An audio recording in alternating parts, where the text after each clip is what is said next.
Rain drizzled softly outside the small hospital in Chicago that night, streaking the windows with silver lines.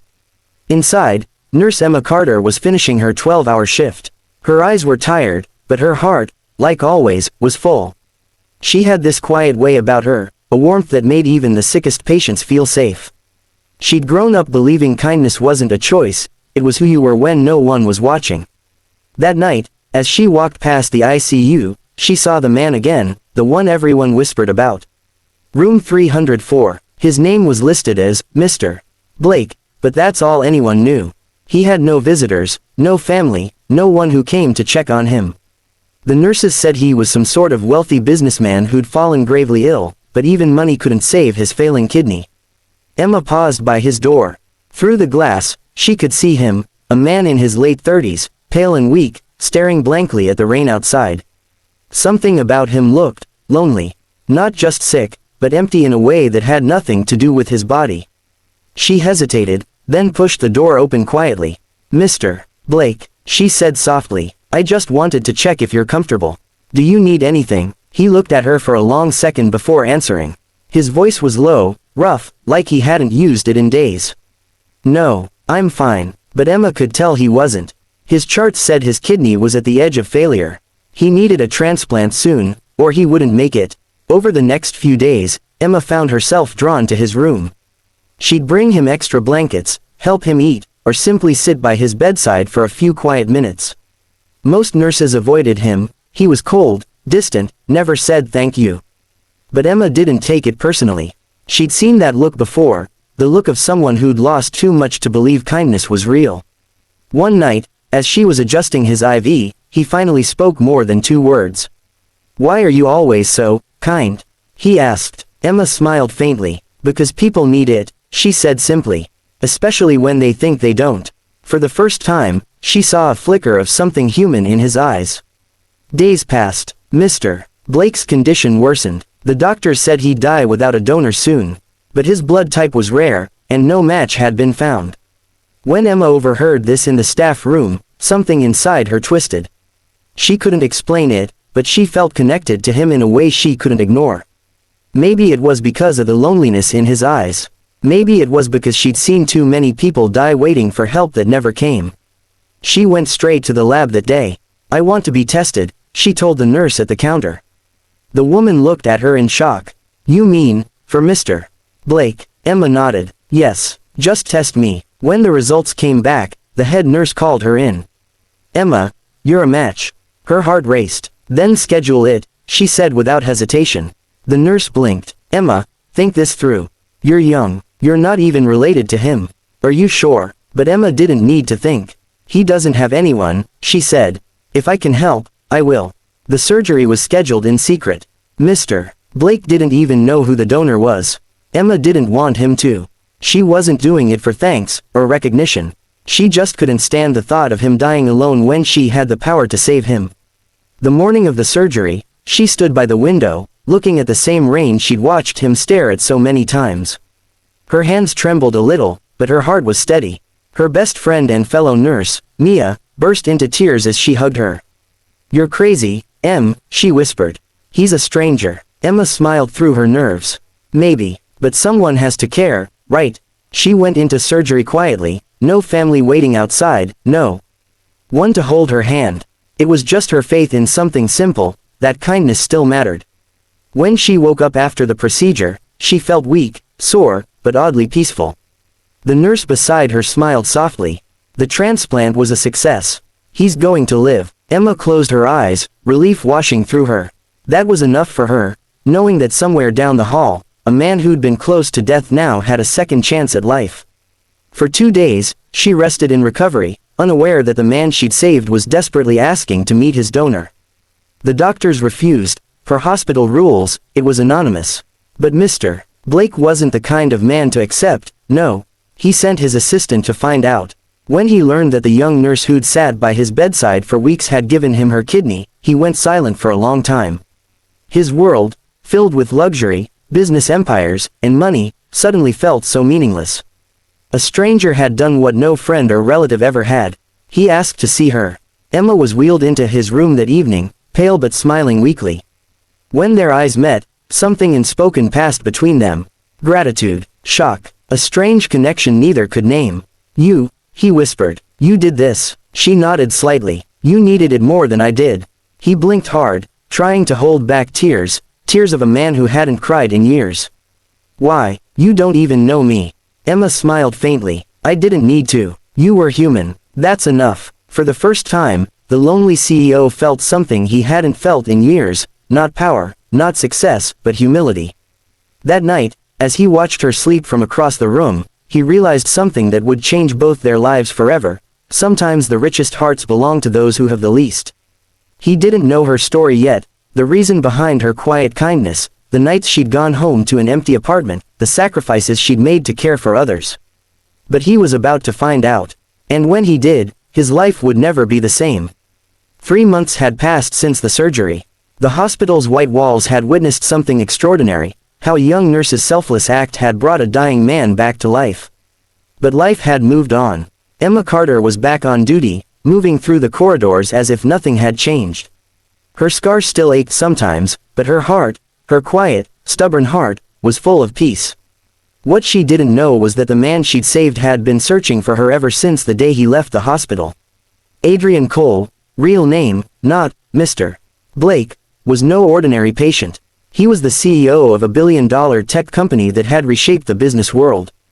But none of that had mattered when he was lying on that hospital bed, counting down the days to his last breath. All his success, his money, his properties, useless. Until she walked into his life with that small, selfless act that gave him more than a kidney. She gave him purpose again. Adrian's world had always been cold. His parents were gone, his friends were business partners, and his relationships had always been built on convenience, not emotion.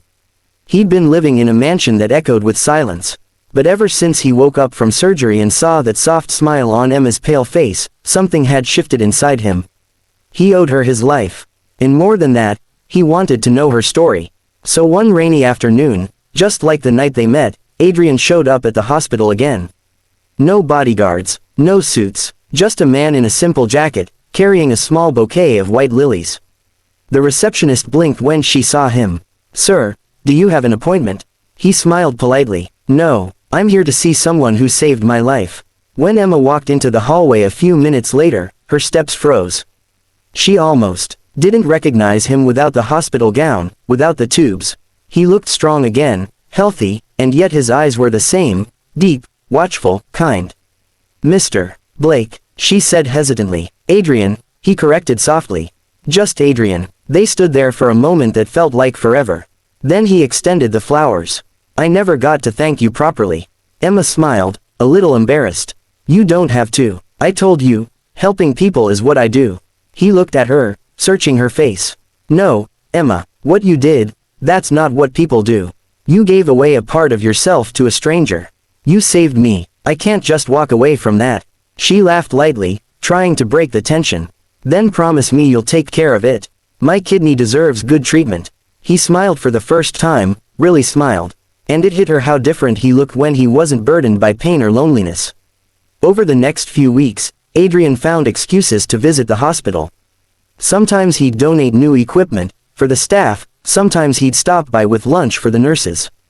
But everyone could see the truth, his eyes always searched for Emma. At first, she kept her distance. She didn't want gratitude, and certainly not attention. But Adrian wasn't like anyone else. He never made her feel small or indebted. He just wanted to know her.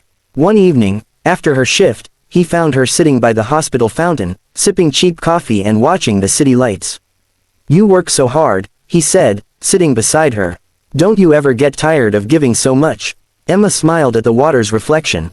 Sometimes, but helping people reminds me that I matter. My parents died when I was 16. I didn't have anyone to look after me. A nurse in a free clinic saved me once. She gave me food, a place to stay, and a reason to live.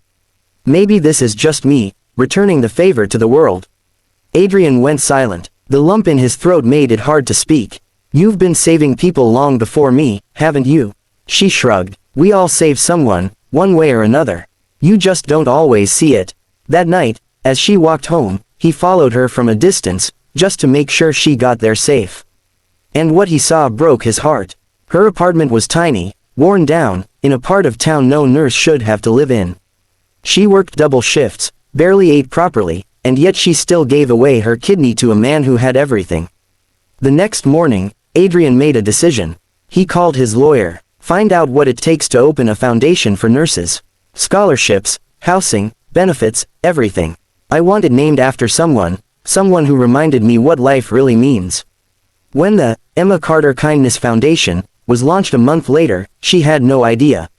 She was standing in the break room when the news flashed on TV, her name, her story, her act of kindness, now inspiring millions. She froze. What is this?